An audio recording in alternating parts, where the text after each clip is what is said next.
It's your girl, Mrs. Tony 2 times, and I'm back with another episode of Hood Tales.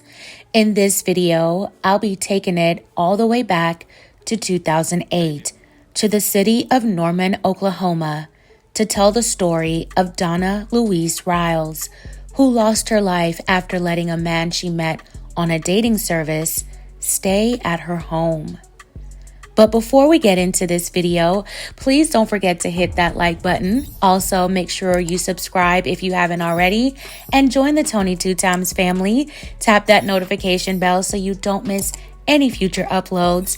Also, if you'd like to see more episodes of Hood Tales, please click the link to the playlist in the description box after this video to get caught up. And be sure to share this video with everyone you know. Stay tuned until the end to hear the whole story.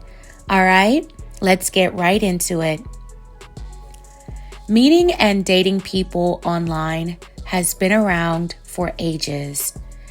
In the earlier days, the thought of dating on the internet or meeting someone on a chat line seemed taboo. But now it's not uncommon to hear couples say that they met each other online or through a dating service. And by 2008, research showed online dating surged due to the recession. According to an article by the Business Insider from 2008, the financial crisis of that year left some people feeling driven to find a relationship due to boredom, lack of money, and fear of being alone. In 2008, online dating sites like OkCupid were considered rudimentary. A lot of these sites back then had absolutely no screening process. Telephone chat lines had been around for a bit longer, and with the chat lines, you just had to dial in and connect to someone. You were taking an enormous risk back then when it came to meeting someone online. And for Donna Riles, she took a big risk when she met Tony Benae Smith Jr. in February 2008 through an unknown dating service. Donna Riles grew up in the Altus area of Oklahoma and graduated from Lone Wolf High School. Donna was a daycare teacher in Norman, the city where she also lived. Donna's passion for caring for children extended beyond the daycare when she became a foster parent.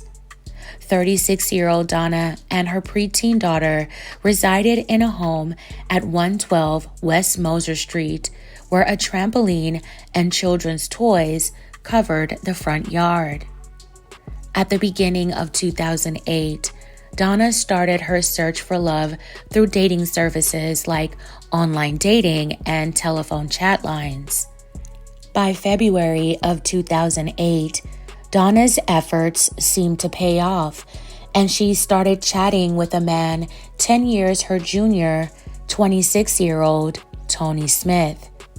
The two seemed to hit it off and decided to meet up in person. Donna and Tony had only been talking for a few days before they got involved.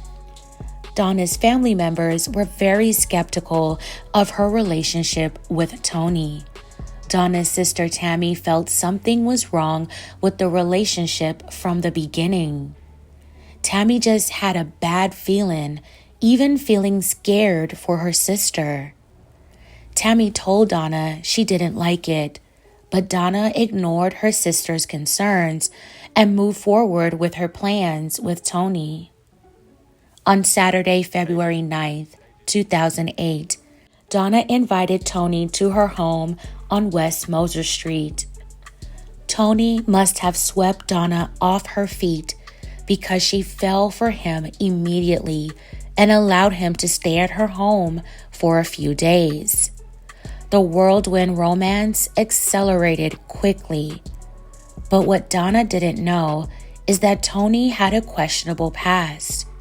He served time in a Texas prison for a retaliation charge. After his 2-year stint, he became a drifter, staying at various hotels and motels, ultimately finding his way to Donna. Tony also had untreated mental issues that Donna was unaware of. By Monday, February 11th, 2008, Tony had practically moved in with Donna. As night fell on Donna's residence, things took a fatal turn. At 10:53 p.m., Donna's 12-year-old daughter called 911 and told dispatchers she discovered her mother shot inside their home. The young girl said the only other person home at the time was a man who drove away from the house in Donna's car. When officers arrived at the brick duplex in Central Norman, they found Donna inside her bedroom, lying on the floor, suffering from 2 wounds to the head. Donna did not survive her injuries. At the Norman Police Department, investigators spoke with Donna's daughter. She told them that she heard gunshots and saw a guy coming out of Donna's room. She started screaming her mother's name. When she went to open her mother's bedroom door, it was locked. She grabbed a cake knife and managed to get the door open, where she then saw her mother badly hurt. After speaking with family members of Donna, investigators learned that Donna had just met a man through a dating service just a few days before her slaying. The man was identified as Tony Smith Jr. Donna's daughter identified Tony as the guy she saw leaving her house out of a 6-person lineup. With the identity of their suspect, officers began their search. Less than an hour after Donna's slaying, Tony was arrested in an Oklahoma City hotel parking lot. He was spotted by an off-duty Oklahoma City police officer who was working as a security guard. He was seen in Donna's car acting suspiciously and carrying a large caliber firearm. He was transported to the Norman Police Department. When questioned by police, Tony denied knowing Donna, but said he was going to die for his sins. Tony was charged with first-degree hit, robbery, and weapons charges. He was held in a Cleveland County jail until his trial. Tony was found incompetent to stand trial by a state forensic psychologist, but eventually, with treatment, he would be competent to move forward. 2 years later, on February 17th, 2010, after numerous delays, Tony pleaded guilty to his crimes associated with the slaying of Donna Riles. He was sentenced to life in prison.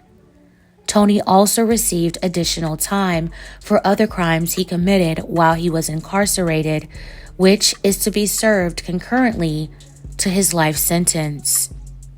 Tony would have to do at least 85% of his time to be considered for parole.